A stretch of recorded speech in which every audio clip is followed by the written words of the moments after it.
Tobias and Samantha lived in an old, creaky house.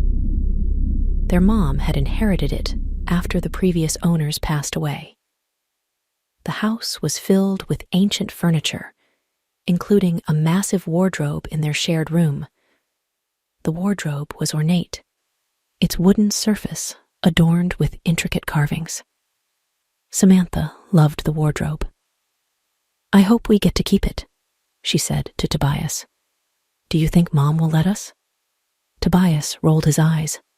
"It's haunted," he whispered. "The old folks who died here got trapped inside it. Their ghosts are stuck."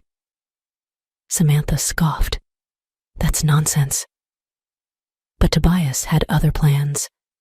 He pushed her into the wardrobe, and she emerged moments later, grinning like a fool.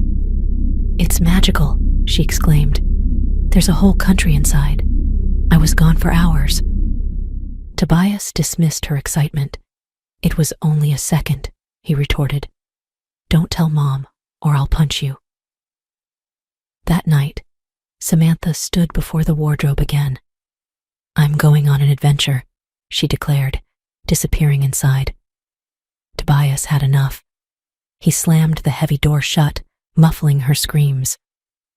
Satisfied, he went back to bed, planning to release her later, but he fell asleep.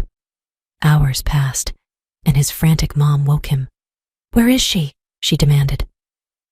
Tobias stammered, claiming Samantha had a coughing fit, and went back to sleep in the wardrobe. His mom's scream chilled him to the bone. The wardrobe now held an old woman, a crone in battle-worn armor. "It's been 80 fucking years," Samantha wheezed.